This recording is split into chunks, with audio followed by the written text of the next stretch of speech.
Sa sobrang takot ng China ng magkagera sa West Philippine Sea o sa may Taiwan, nakikiusap na ang mga Chinese ngayon. Nagmamakaawa sa US at Pilipinas na itigil na ang tila paghamon ng giyera sa China. Kala ko ba matatapang ang mga Chinese? Bakit ngayon parang mga naduduwag na? Nakikiusap to sa Pilipinas na wag na manghimasok sa tensyon sa Taiwan. Pero ba't ba hindi tayo manghihimasok dito? 500,000 mga Pilipino OFW lang naman ang nangdoon. Tapos pag binomba ng China ang Taiwan, hahayaan na lang ba natin ang ating mga kababayan? Kaya kung magkagera man sa Taiwan, 100% sasali ang Pilipinas sa digmaan.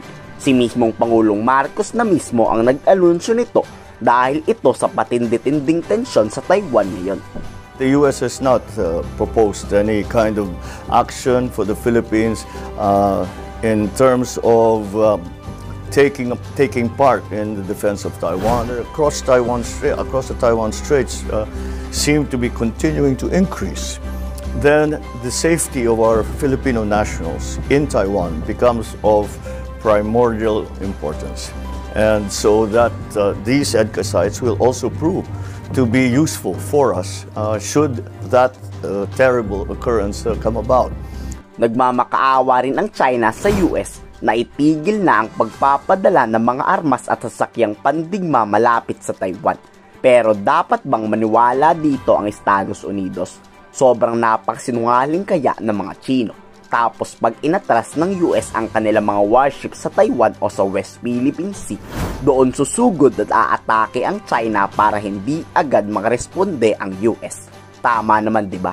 Kaya malaking kalokohan talaga tong pinagsasasabi ng mga Chinese. Puro pakiusap pero puro naman kasinungalingan.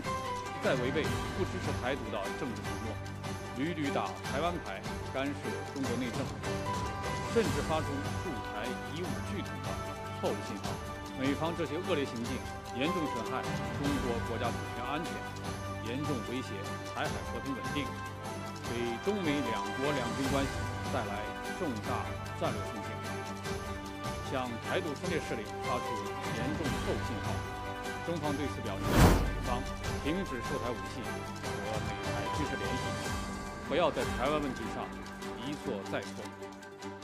中国人民解放军密切关注台海形势，将继续采取有力措施，坚定捍卫国家主权和安全利益。 Paulit-ulit na sinasabi ng mga war expert, hindi dapat magpakakampante si Pangulong Marcos. Walang makakapagsabi sa tunay na ugali ng Chinese President. Baka mamaya bait-baitan yan, pero bubombahin ng Pilipinas niyan dahil kaalyado natin ang US.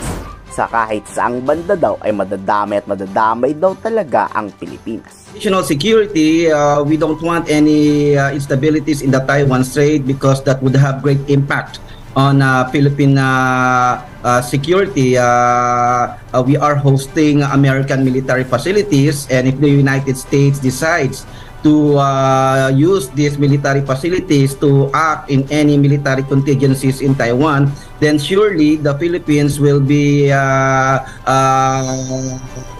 target of possible China's military actions also. So we really have to pay serious attention on the situation in the Taiwan Strait and pay greater attention on the need to avoid the military conflict in the Taiwan Strait and promote the peaceful management of ongoing tensions in the Taiwan Strait. Talagang dapat hindi tayo magpauto sa China.